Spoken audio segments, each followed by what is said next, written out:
Right. You catch me here mid costume change.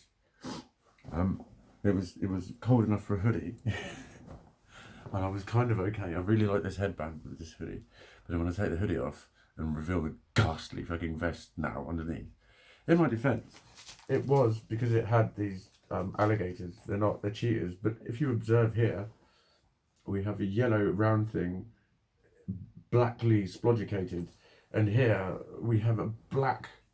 Oh no, there's one. Can you see it? A black thing, yellowly splodgicated. This is important. Your eye spots this without you realising it. I've shown my favourite human quite a few of those that I do with little patterns and designs, and they splot all the way up you. And it was working, and then the headband came along and ruined everything. And I can literally change my clothes 4 or 5 times because of a fucking headband. And it's like, yeah, this is the me that I'm reluctant to show people. Because people are like, oh, fucking, for fuck's sake, it's a fucking headband. Look, you're talking about the me that I am, actually. To you, it might only be a fucking headband. But it's. I need to look like what I am. I think it's probably the best way I can describe it. I have a weird fucking, like I've been overtraining in my bicep, in my right bicep. I haven't trained my right bicep. I was going to train my right bicep, but I'm not now.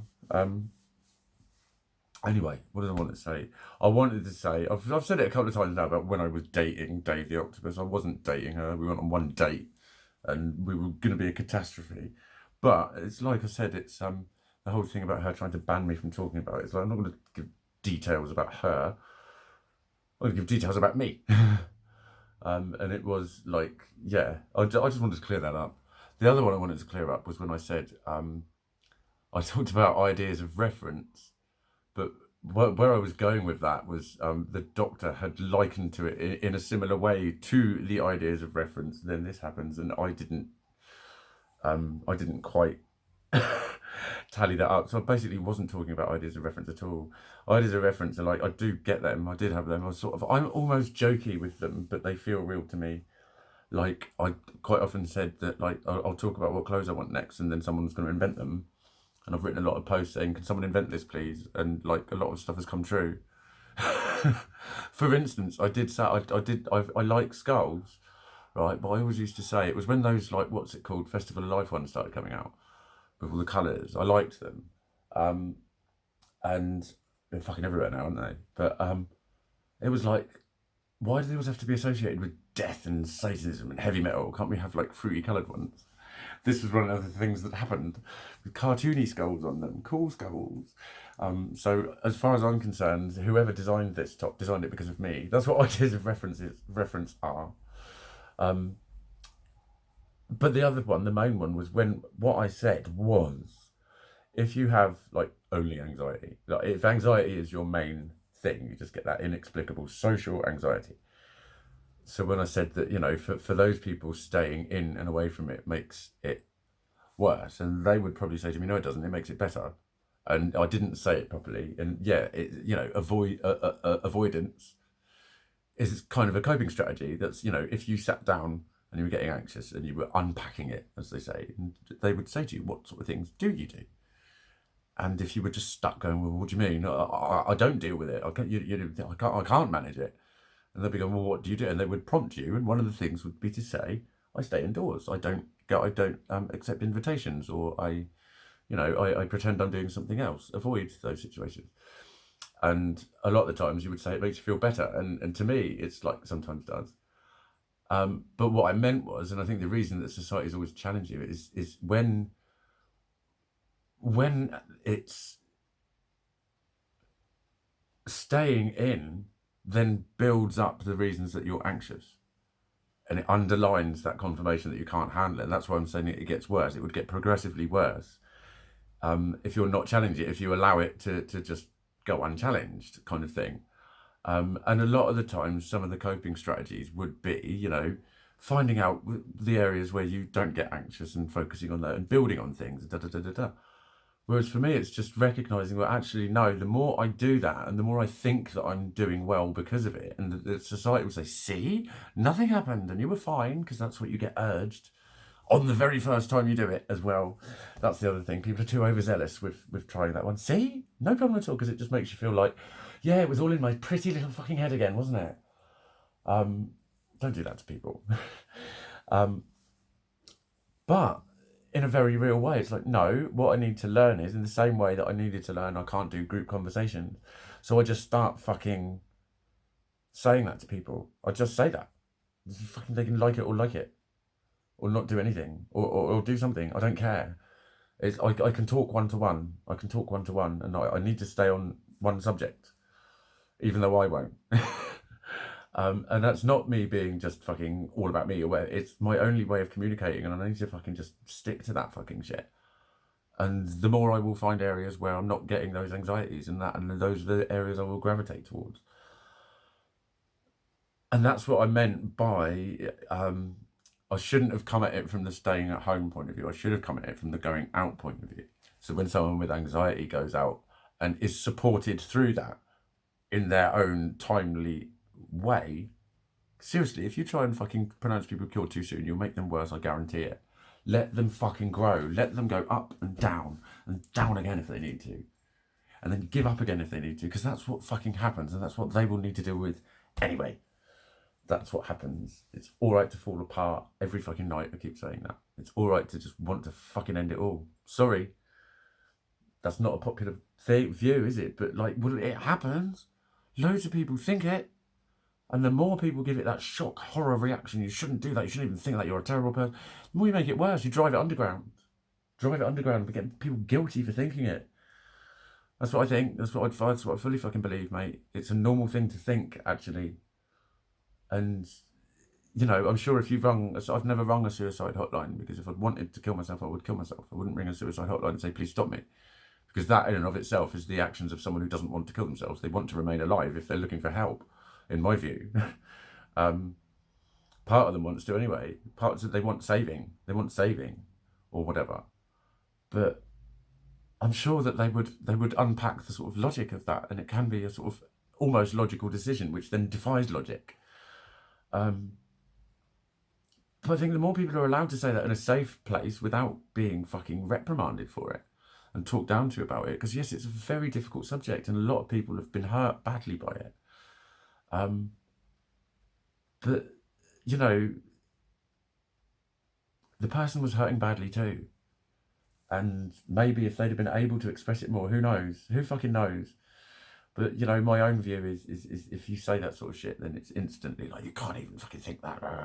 Or some people, you know, I've had people openly give up on me. Well, fine, kill your fucking self then. You do get that from people. It's fucking horrible. There's so much automatic horribleness to mental health issues, and that's what needs to fucking change. And, you know, how I need to change is recognise where, like, if I have too much hectic interactions with humans, I will get very fucking anxious. I will misread situations, and it will get progressively worse. And it's just been proven from the times that I've tried to do it that's the key. Is it's just the period of time. So it's like, fine. So I learned to manage that by going for short periods of time then, and then see if I can start doing short periods of time followed by somewhere else, and then another short period of time. Shit like that. Play with what you've got. Work with what you've got. Don't deny what you've got. What you've got is what you've got, and that's who you are. That's what fucking happens anyway. You know, when it's to levels of it becoming psychiatric and not psychological.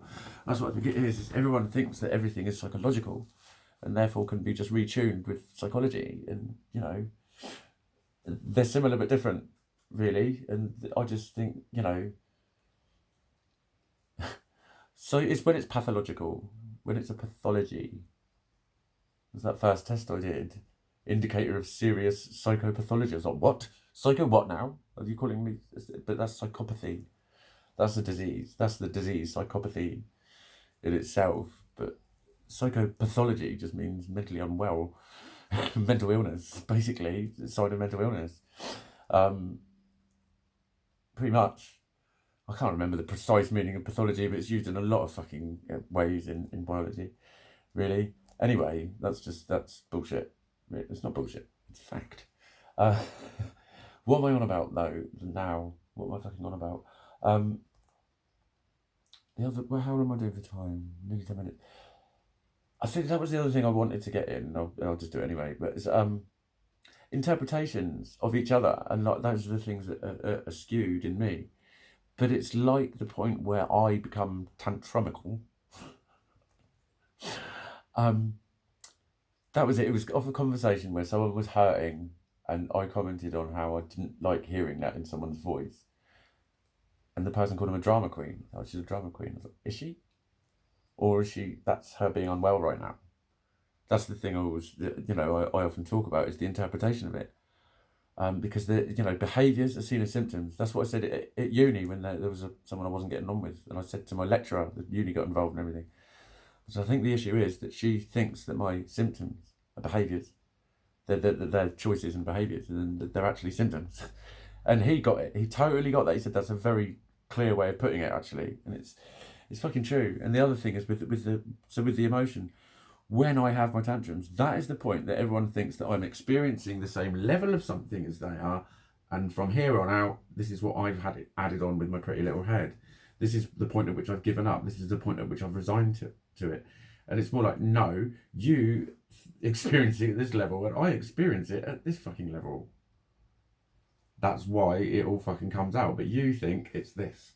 And that's why I don't make fucking sense to you. That's fucking interpretations.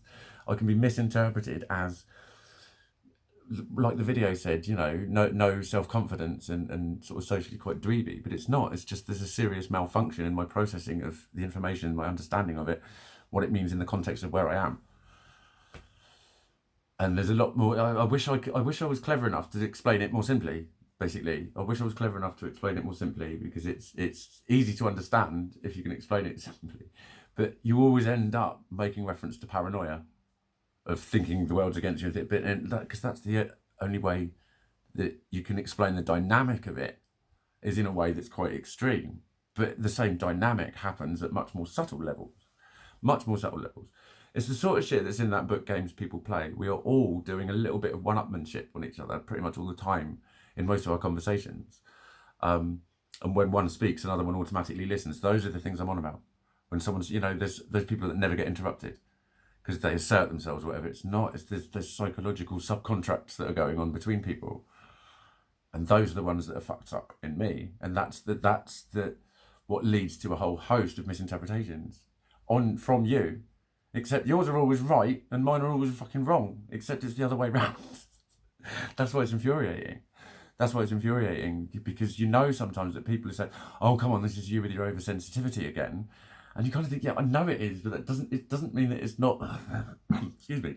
I'm not experiencing it at the same level that someone else would experience something more traumatic.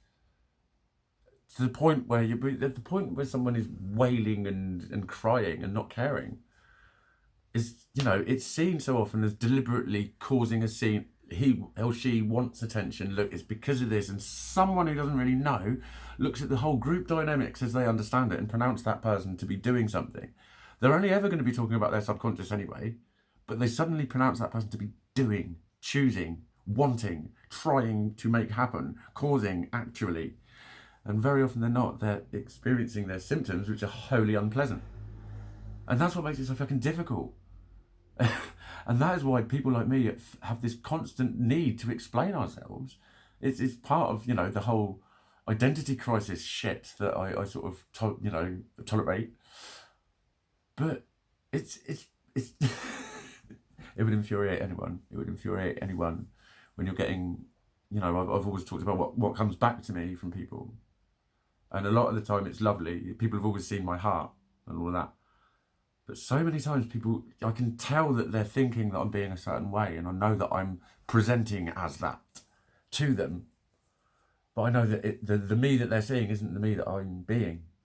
And, I'm schizotypal. My world is very bizarre a lot of the times. So I have to just be fucking bizarre. And someone commented on a video earlier about just be, if you know what I mean. I thought, I know exactly what you mean. She asked if I made sense. I was like, that is me. What was it? Be free to be me. Whatever. I shall just be. I do talk like that. And, I do be me. Keep being you. Don't stop being you. I do be me. And it's the same me that misinterprets everything and cries and fucking. Oh, I'm waffling. This is a long video. I better say goodbye.